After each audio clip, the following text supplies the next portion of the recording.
السلام عليكم ورحمة الله وبركاته. الحمد لله الحمد لله كفى والسلام على عباد الله اصطفى. أما بعد، أعوذ بالله من الشيطان الرجيم. بسم الله الرحمن الرحيم. إن الإنسان لفي خسر. আলহামদুলিল্লাহ, সমস্ত প্রশংসা সে রব্বুল আলামিনের প্রতি, যে রব্বুল আলামিন আমাদেরকে সুন্দর একটা জিন্দেগি দিয়েছেন, সুন্দরভাবে যে রব্বুল আলামিন আমাদেরকে চলার জন্য শক্তি ক্ষমতা দিয়েছেন, এবং সুন্দরভাবে যে রব্বুল আলামিন আমাদেরকে রিজিক দিচ্ছেন, যে রব্বুল আলামিন আমাদেরকে সুস্থ রাখছেন, যে রব্বুল আলামিন আমাদেরকে প্রতিদিন প্রতিনিয়ত আমাদেরকে রাখছেন, সে রব্বুল আলামিনের প্রতি আমরা শুকরিয়া আদায় করে বলি আলহামদুলিল্লাহ। দরুদ পাঠ করি প্রিয় হাবিব, প্রিয় রসুল, আমার জানের টুকরো, আমার কলিজার টুকরো, আমার জীবনের চেয়েও বেশি দামি একজন ব্যক্তি মুহাম্মদ রাসূলুল্লাহ সাল্লাল্লাহু আলাইহি ওয়াসাল্লাম। আমরা নবীজির উপরে দরুদ পাঠ করব, আল্লাহুম্মা সাল্লি আলাইহি আল্লাহুম্মা বারিক আলাইহি। সম্মানিত দিনী ভাই ও বোনেরা, আপনার ভিডিওটুকু যেভাবে যেখানে দেখেন না কেন, আপনারা যেই জায়গাতে থাকেন না কেন, একটা গুরুত্বপূর্ণ বিষয় নিয়ে আলোচনা করব। তার আগে আপনাদেরকে একটু বলতে চাই, অবশ্যই ভিডিওটুকু একটা লাইক করবেন, চ্যানেলটা সাবস্ক্রাইব করবেন, ভালো লাগলে কমেন্ট করবেন। এর মাধ্যমে কিন্তু দিনের দাওয়াতি কাজটুকু পৌঁছাবে এবং সহজ হবে। এর পাশাপাশি প্রত্যেক মানুষ কোরআন এবং সহিহ সুন্নাহ হাদিস এর আলোচনাটুকু জানতে পারবে, বুঝতে পারবে। আসেন আজকে গুরুত্বপূর্ণ একটা বিষয় নিয়ে আলোচনা করব, যে টপিকটা আলোচনা হবে সূরা আল আসরের 2 নম্বর আয়াতে। আল্লাহ পাক ছোট্ট কিছু কথা বলছেন, যে গুরুত্বপূর্ণ এই আয়াতটুকু থেকেই কিন্তু আলোচনা হবে ইনশাআল্লাহ। কিন্তু এই আয়াতের ভিতরে অনেক ধরনের কথা লুকিয়ে আছে, যেটা আজকে আমাদের প্রত্যেক মানুষের জানার দরকার। আল্লাহ পাক সূরা আসরের 2 নম্বর আয়াতে বলছে, ইন্নাল ইনসানা লাফি খুসর। আল্লাহ পাক বলছেন যে নিশ্চয়ই মানুষ ক্ষতির মধ্যে রয়েছে। এই আয়াত থেকে যে ব্যাখ্যা আসতেছে যে প্রত্যেক মানুষের ক্ষতিগ্রস্তের মধ্যে রয়েছে, এটা কিন্তু বাস্তব এবং সত্য, যে প্রত্যেকটি মানুষ আজকে ক্ষতিগ্রস্তের মধ্যে রয়েছে। উদাহরণস্বরূপ যদি আমি বলতে চাই যে প্রতিটি মানুষ ক্ষতিগ্রস্তের মধ্যে হওয়ার কারণটা হচ্ছে, কেউ আর্থিকভাবে ক্ষতিগ্রস্তের ভিতরে আছে, কেউ ফ্যামিলিগতভাবে ক্ষতিগ্রস্তের ভিতরে আছে, কেউ ধার্মিকভাবে ক্ষতিগ্রস্তের মধ্যে আছে, কেউ আবার কোরআন সহিহ হাদিসকে দাওয়াতি কাজ করার কারণে ক্ষতিগ্রস্তের মধ্যে আছে। এক কথায় প্রতিটি মানুষ আজকে ক্ষতিগ্রস্তের মধ্যে পড়ে আছে। যে দুনিয়াতে আজকে আমরা চলছি ফিরছি, যে প্রযুক্তি আমরা ব্যবহার করছি, এটাও একটা ক্ষতিগ্রস্তের মধ্যে আমরা পড়ে আছি। প্রতিটি মানুষ আমরা নিজেদেরকে ক্ষতির মধ্যে ঠেলে দিচ্ছি, কিন্তু আমরা এটা যাচাই বাছাই করার সময় পাচ্ছি না এবং কি খোঁজার চেষ্টা করছি না। দেখেন, আল্লাহ পাক এই আয়াতটুকু নাজিল করেছেন 1500 বছর আগে নবীজির উপরে। আজকে দুনিয়াটুকুর বাস্তবতা যদি বলতে চাই, প্রতিটি মানুষ কিন্তু আমরা আজকে ক্ষতির মধ্যে পড়ে আছি। এই আয়াত থেকে স্পষ্টভাবে বোঝানো যাচ্ছে এবং কি স্পষ্টভাবে প্রমাণ পাওয়া যাচ্ছে যে আমরা প্রত্যেক মানুষ আজকে ক্ষতিগ্রস্তের মধ্যে পড়ছি।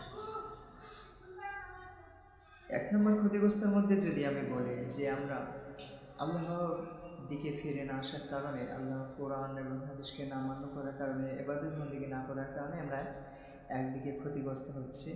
আর এই ক্ষতিগ্রস্তটা ইহকাল পরকাল আমাদেরকে কী করে দিচ্ছে, ধ্বংস করে দিচ্ছে। সেটা হলো ইবাদত বন্দেগী না করার কারণে। এই যে দুনিয়ার মায়া মোহব্বত নিয়ে আমরা পড়ে আছি, এটা একটা ক্ষতিগ্রস্ত মানুষ। আমরা এমন পর্যায়ে চলে গেছি যে দুনিয়াটুকু আমরা নিজেরা মনে করি যে এটা আমাদের চিরস্থায়ী একটা স্থান হয়ে যাবে, কিন্তু মানুষ ধাপে ধাপে মানুষ দুনিয়া থেকে বিদায় হচ্ছে। এটি এই বিষয়টুকু নিয়ে কোনো মানুষের চিন্তা, ধারণা, ভাবনা, গুরুত্ব একদমই নাই। সম্মানিত ভাইয়েরা, আমি আপনাদেরকে বিষয়টুকু বলতে চাচ্ছি যে আমরা ক্ষতিগ্রস্তের ভিতরে যেভাবে পড়ে আছি, এই ক্ষতিগ্রস্ত থেকে বাঁচতে হলে আমাদেরকে কী করতে হবে? এই ক্ষতিগ্রস্তের মধ্যে বাঁচতে গেলে এবং কি বাঁচার জন্য আমাদেরকে যে কাজগুলো করতে হবে, যে অতিরিক্ত আমাদেরকে সময়টুকু আমাদেরকে ভাগ করে নিতে হবে, যে সময়টুকু আমাদের কোন কাজে কাজ করলে আমাদের উপকারিতা হবে এবং কোন কাজটুকু ওই সময়টুকু ব্যবহার করলে ক্ষতি হবে, এই সময়গুলোকে আমাদেরকে ভাগ করে নিতে হবে। যদি আমরা এই সময়টুকু ভাগ না করতে পারি, তাহলে আমরা এই ক্ষতিগ্রস্ত থেকে কেউ বাঁচতে পারব না। এই যে সোশ্যাল মিডিয়া এমন একটা জগৎ, এই জগৎটুকু আজকে দুনিয়ার মানুষরা এমনভাবে বিভ্রান্তের মধ্যে পড়ে আছে।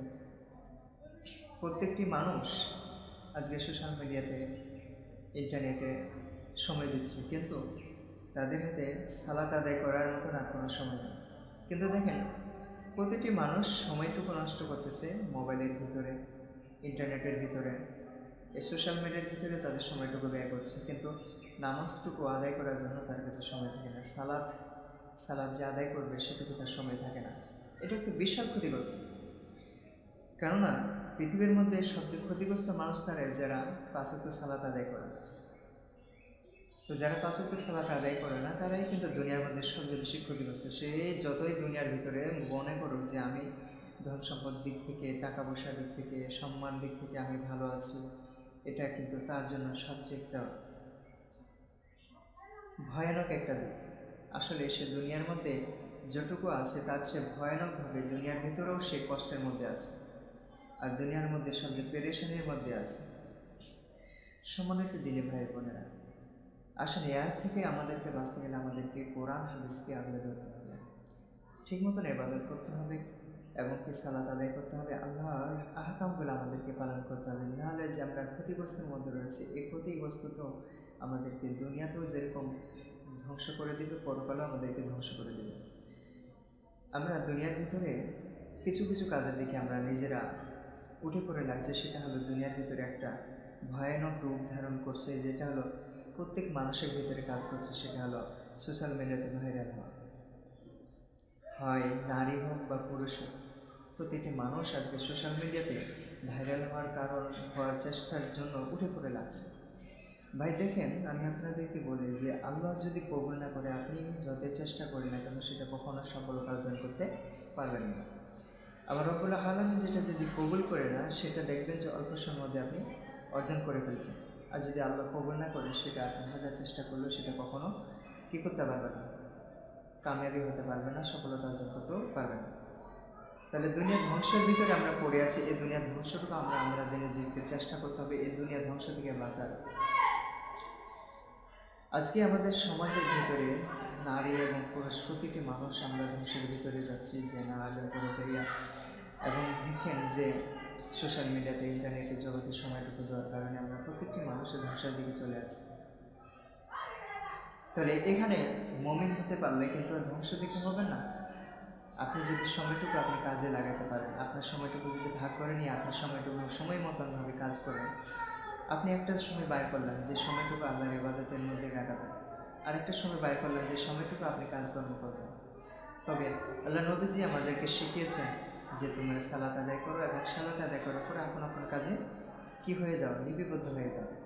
তাহলে আপন আপন কাজে যখন আমরা চলে যাব, তাহলে আমাদেরকে সালাত আদায় করাটা হলো এবং কি কাজও আদায় হলো, এবং কি কাজ করার কারণে, সালাত আদায় করার কারণে আল্লাহ পাক সে কাজের থেকে বরকত দিবেন। কিন্তু আমরা একটা দিকে ধরে থাকি, সেটা হলো কি কাজ আর কাজ। কিন্তু সালাত আদায় করার জন্য, নামাজ আদায় করার জন্য আমরা কী করি না, চেষ্টা করি না। এখানেও কিন্তু আল্লাহ পাক এই আয়াতটাকে বোঝানো যায় যে প্রতিটি মানুষ ক্ষতিগ্রস্তের মধ্যে আছে। আপনি আমি যদি আল্লাহর ইবাদত না করি, তাহলে আমরা ক্ষতিগ্রস্তের মধ্যে। এখন সূরা আল আসরের 3 নম্বর আয়াতে কী বলছি দেখুন। আল্লাহ পাক বলছেন, ইল্লাল্লাযীনা আমানু ওয়া আমিলুস সালিহাতি ওয়া তাওয়াসাউ বিল হক ওয়া তাওয়াসাউ বিস সাবর। আল্লাহ পাক বলছেন তবে তারা নয় যারা ঈমান এনেছে। তার মানে এখানে আল্লাহ পাক বলছেন যে তারা ক্ষতিগ্রস্তের মধ্যে পড়বে না, যারা ঈমান এনেছে, যারা সৎ কাজ করেছে এবং কি মানুষকে তাগিদ দিয়েছেন এবং কি সৎ যেটুকু কোরআন এবং হাদিস থেকে মানুষদেরকে তাগিদ দিয়েছেন, দাওয়াতি কাজ করেছেন, মানুষদেরকে বোঝানোর চেষ্টা করেছেন, তারা কিন্তু ক্ষতিগ্রস্তের মধ্যে নেই। তাহলে ক্ষতিগ্রস্তের মধ্যে কারা?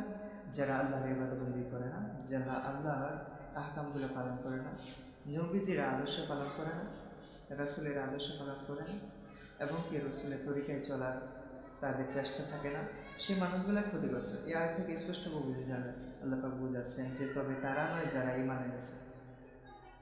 তো যারা ঈমান এনেছে তারা ক্ষতিগ্রস্তের মধ্যে নেই। অসৎ করেছে এবং যারা পরস্পরকে সত্যের তাগিদ করেছে এবং কি পরস্পরকে সত্যের তাগিদ দিয়েছেন এবং কি ভালো কাজের জন্য তাগিদ দিয়েছেন, ধৈর্যের তাগিদ করতে বলছেন, তারা কিন্তু ক্ষতিগ্রস্তের মধ্যে পড়েন। তাহলে আজকে দুনিয়ার মানুষরা আমরা যেভাবে ক্ষতিগ্রস্তের মধ্যে পড়ে আছি, সব মানুষগুলো ক্ষতিগ্রস্তের মধ্যে পড়ে আছি। তার ভয়ানক রূপগুলোই কিন্তু আমরা আমাদের নিজেদের ক্ষতির করার কারণে আমরা নিজেরাই বুঝতে পারবো যে আমরা কতটুকু ক্ষতিগ্রস্তের মধ্যে পড়েছি। দেখেন, যদি রাষ্ট্রীয়ভাবে এবং সমাজভিত্তিকভাবে কিছু ক্ষতিগ্রস্তের কথা বলি, সেটা হলো সমাজের কিছু কিছু মানুষ আছে যারা ভালো কাজটাকে কখনো প্রাধান্য দেয় না, বরং কি তাদের কাছে খারাপটাই প্রাধান্য হয়। এটা একটা ক্ষতিগ্রস্ত। এইটার কারণে কিন্তু সঠিক দিন এবং কি সঠিক জ্ঞান এবং কি কোরআন হাদিস আলোচনা করতে গেলে এবং মানুষের দাওয়াতি কাজ করতে গেলে সেটা একটা প্রভাব আলিমনা গঠন করে। আর এর একটা ধারণা, এর একটা কাজ সাধারণ মানুষগুলার ভিতরে পড়ে। আর যে মানুষগুলার ভিতরে পড়ে সেই মানুষগুলা ক্ষতিগ্রস্তের মধ্যে পড়ে এবং সেও নিজের ক্ষতিগ্রস্তের মধ্যে পড়ে। এর দেখা গেল এর ধীরে ধীরে আস্তে প্রতিটি মানুষ কিন্তু আল্লাহ থেকে এবং কি দিনদারি থেকে দূরে সরে যাচ্ছে এবং কি জাহান্নামের দিকে চলে যাচ্ছে এবং কি নিজেদের ক্ষতির মধ্যে ফেলে দিচ্ছে। তাহলে দেখেন, এই আয়াত থেকে বোঝানো যাচ্ছে যারা ঈমান আনবে, পরিষ্কার ব্যক্তি, যারা সৎ কাজ করবে এবং কি মানুষদেরকে ভালো কাজে তাগিদ দেবে এবং কি ভালো কাজটুকু করার জন্য তাদেরকে সাহায্য সহযোগিতা ধৈর্য রাখার জন্য বলবে, সে মানুষগুলো কখনো ক্ষতিগ্রস্ত হয় না। তো ক্ষতিগ্রস্ত তারাই যারা আল্লাহর প্রতি ঈমান আনে না। তাহলে এর থেকে আমাদেরকে বোঝানো দরকার যে আমরা কত ক্ষতিগ্রস্তের মধ্যে পড়ে আছি।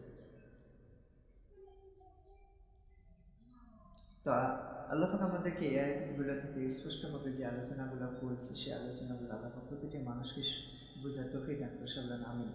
আল্লাহ পাক যেন আমাদেরকে এই দুনিয়ার লোক লালসা থেকে পরকালকে পাওয়ার জন্য এবং আল্লাহকে পাওয়ার জন্য আল্লাহ পাক যেন আমাদেরকে কবুল করে বলেন আমিন। আল্লাহ পাক যেন আমাদেরকে এই দুনিয়া এবং ভুলে যাওয়ার জন্য, আখিরাতকে স্থায়ীভাবে মনে রাখার জন্য, পরকালকে পাওয়ার জন্য, নবী রাসূলকে পাওয়ার জন্য এবং আল্লাহকে পাওয়ার জন্য, তার ইবাদতবন্দি করার জন্য সব কিছু থেকে আল্লাহ যেন আমাদেরকে কবুল করে বলেন আমিন। আমরা যেন দুনিয়া থেকে ধ্বংস না হই, আমরা যেন ঈমানদার পরিষ্কার হই, আল্লাহ পাক আমাদেরকে কবুল করে বলেন আমিন। সুবহানাকা আল্লাহুম্মা ওয়া বিহামদিকা আশহাদু আল্লা ইলাহা ইল্লা আনতা আস্তাগফিরুকা ওয়া আতুবু ইলাইক। আসসালামু আলাইকুম।